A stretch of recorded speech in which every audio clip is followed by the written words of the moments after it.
Bom, o vídeo de hoje vai ser sobre distopia. Então, se você gosta do gênero, quer escrever e saber mais sobre distopia,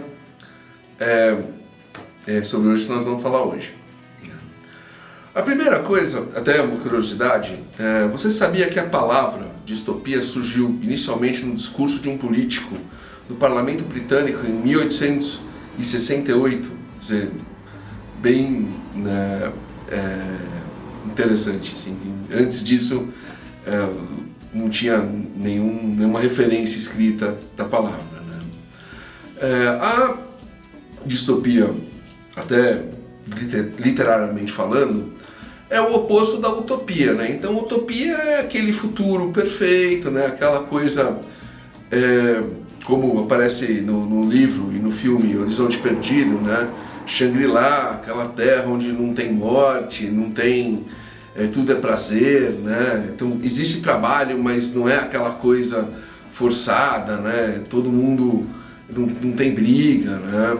Um conceito assim, dentro de uma obra conhecida, de utopia, não distopia, é Star Trek, né? Em Star Trek a humanidade está em utopia, portanto eles vão para o espaço para arranjar encrenca, né? Mas de qualquer maneira... A distopia, então, como eu disse, né? Ela é o contrário da utopia, então ela é normalmente no futuro, né? Ou ela pode ser numa realidade paralela, num outro mundo, mas o conceito é que, ao contrário da utopia, onde tudo vai bem, tudo vai mal, né? Então você tem crise política, crise ambiental, crise populacional, né? Você pode ter um controle opressivo da população por parte do Estado, por parte de alguma organização, né? Então, por exemplo, um gênero que é distópico, embora ele tenha se destacado tanto da distopia que tornou-se um gênero próprio, é o cyberpunk, né? Então, você tem, por exemplo, Blade Runner, Ghost in the Shell, Robocop, Johnny Mnemonic. Em Robocop, por exemplo, você tem exatamente isso, né? Aquele conceito bem cyberpunk das grandes organizações, né, não governamentais, controlando a polícia, né, cuidando quase do Estado. Então, não necessariamente é o Estado, né? Você pode ser pode ser político, mas não necessariamente ligado à máquina Estado, no caso do cyberpunk especialmente, né? A própria distopia, existem diversos subgêneros dela, né? São os subtemas na qual a distopia vai trabalhar, né? Então, por exemplo, você pode ter distopias totalitárias, vai trabalhar o conceito do governo, de uma entidade privada que trabalha como governo, né, que vai cuidar, né, da população de um jeito totalitário. Então nós temos, por exemplo, 1984, nós temos V de Vingança, né? Todas essas histórias são assim. Ou você tem tecnológica, por exemplo, né? Que a tecnologia tomou conta. Então você tem esse conceito da IA versus o mundo real. Então você tem, por exemplo, Admirável Mundo Novo. Você tem até um outro aspecto do Robocop, embora o Robocop seja bem mais cyberpunk. Você tem o Exterminador do Futuro, né? Que as máquinas se voltaram contra os seres humanos, né? Então poderia até ser considerado uma distopia tecnológica, né? Você tem a distopia ambiental, né? Então, alguma coisa aconteceu e o ambiente do mundo se tornou ruim para a vida, para o ser humano, né? Um clássico disso é o Expresso da Manhã, né? Saiu em filme há um tempinho atrás, acho que, se não me engano, saiu em série de TV também. Originalmente é um quadrinho bastante famoso, bem longo, em que o mundo inteiro está congelado e o resto da humanidade vive num trem imenso que fica rodando o mundo sem parar, né? Você tem, evidentemente, a distopia religiosa, né? Então, a distopia que a religião tomou o lugar do Estado ou criou o problema, né? Então você tem, por exemplo, em filme você tem o livro de Eli. O rapaz está indo lá, o protagonista está indo com uma Bíblia e o vilão está querendo a Bíblia porque é um jeito de dominar as pessoas, né? Você tem o conto da Aya, que é filme e virou série também, né, que acontece lá num futuro, me pareceu muito nem tão distante, né, originalmente no livro. Acho que acontece uma guerra nos Estados Unidos, uma parte dos Estados Unidos volta a uma coisa que mesclou um pouco com aquelas coisas meio Amish, né, dos anos lá do começo do século, com uma coisa meio parecida com o islamismo. Então a mulher não tinha nenhum direito, esse tipo de conceito. E, por exemplo, um outro exemplo é o Financeiro, né? Um exemplo clássico do Financeiro é aquele filme O Preço do Amanhã, em que as pessoas recebiam lá, depois que elas nasciam, elas tinham um reloginho, e o reloginho delas tinha o tempo de vida delas, e elas trabalhavam por tempo de vida, né? E o que elas ganhavam, elas não existe dinheiro era a vida. Então a pessoa ela era eternamente jovem, mas ela morreria se o tempo dela acabasse, né? Então ela podia estar lá com 1 milhão de anos, ou ela está com 3 segundos e ela morreu, né? Interessante, é um conceito bastante interessante. Um filme até que não é tão considerado, mas é uma história bem legal. De qualquer maneira, quais são os conceitos, né, os aspectos por trás da distopia, que toda distopia vai trabalhar, né? O primeiro é o discurso pessimista, né?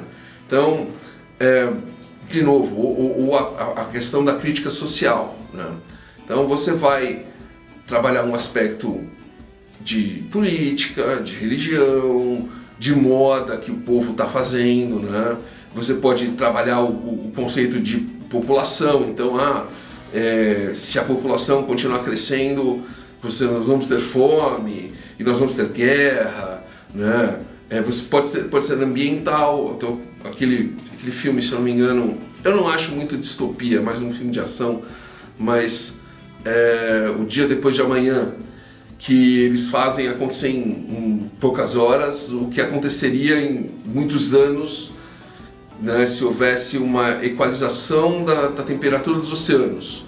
Então você não teria mais correntes oceânicas, né, porque as correntes oceânicas elas funcionam basicamente como as nuvens, né? A água quente sobe, aí vem uma água fria para cá e cria as correntes. Não tendo correntes, a água quente não vai para o norte, portanto o frio do norte vai descer, né, e vai tornar a Terra congelada.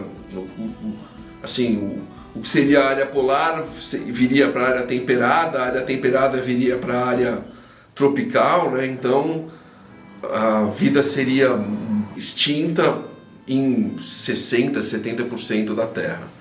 É interessante o conceito, se for jogar isso para um futuro, aquela coisa social, política. Trabalha inclusive o conceito que a gente comentou no vídeo de ficção científica, do EC, né? E se acontecer isso? E se, evidente, você tem distopias externas à humanidade, o conceito de problema. Então, por exemplo, é uma distopia porque nós somos atacados por alienígenas. Sim, mas não é o conceito da distopia. O conceito da distopia é ter essa crítica ao que está acontecendo, né? É ter esse conceito de nós somos os culpados, né? E nós caminhamos até esse erro, né? Não aconteceu algo. Então, por exemplo, vai ser uma distopia se de repente todos os vulcões do mundo entrarem em erupção e cobrirem a Terra e a gente não poder ver o Sol. Não vai ser uma distopia, porque seria uma história de desastre, né? Sai desse conceito de distopia porque não é uma coisa que foi causada pelo homem, né? Essencialmente, a distopia como utopia na utopia nós vamos subir, crescer, amadurecer e melhorar, e na distopia nós vamos descer, né, piorar, né? Então é o caminho que nós estamos fazendo, ou que nós iríamos fazer, que nos levou a isso, né? Esse conceito, essa situação, né, sei lá, de totalitarismo, de opressão religiosa, de problemas sociais, de problemas de comida, né, geraria uma estupidez coletiva. Essa estupidez coletiva geralmente ela leva muito a questão da violência generalizada, né? Então você tem aquelas... Mas pode ser o oposto também. A gente não pode... a gente pode deixar de... O conceito do... Deixa disso, né? Do não é problema meu, então eu não posso fazer nada. Isso já estava assim quando eu cheguei, né? E aí você vai ter a questão da violência sendo gerada pelos protagonistas, né? Não, nós temos que lutar, nós temos que ser contra essa situação, porque essa situação nos oprime e nós podemos tentar melhorar, né? Então, assim, existe o conceito de estupidez coletiva? Existe. Existe o conceito de violência generalizada, de violência banalizada? Também, mas pode ser o oposto, né? O Estado totalitário pode criar um medo tamanho, né, que o ser humano normal fala, meu, eu não vou fazer. É uma violência escondida, né? É uma violência que ela é oculta, né? Não vamos falar porque o vizinho falou e o vizinho sumiu, né? Sabe do seu amigo? Não, eu não sei do meu amigo faz tempo. Então é aquela coisa assim, né, que beira, né, o suspense e o terror, né? Assim, você vai trabalhar o conceito de medos. Você percebe que é um gênero que é inesgotável, né? As ideias podem surgir e podem vir de qualquer lugar, né? Você pode pegar, evidentemente, e todo autor vai... Qualquer crítica social, eu não vou fazer uma crítica social em relação a alguma coisa que eu concordo, né? Então, o autor vai sempre fazer uma crítica social em relação a uma coisa que ele discorda, evidentemente, né? Ele vai pegar isso, elevar isso ao extremo e transformar isso no problema, né? Seja social, político, religioso, né? Que seja. E seguir em frente, não esquecendo, como a gente sempre diz, né? Independente do gênero, independente da sua ideia, independente de qual vai ser a sua distopia, tem sempre tem que estar focada em elementos humanos, personagens. O leitor pode adorar a história, pode adorar a ideia, mas vai segurar para ele a empatia para os personagens. Então, se lembre, o conceito todo funciona em cima de personagens, né? E é isso, né? A dica de hoje foi essa, distopia. Se você conhece alguém que está escrevendo, ou você está escrevendo, né? Dá um like, né? Compartilha, curte e passa para o seu amigo escritor que está pensando em escrever uma distopia.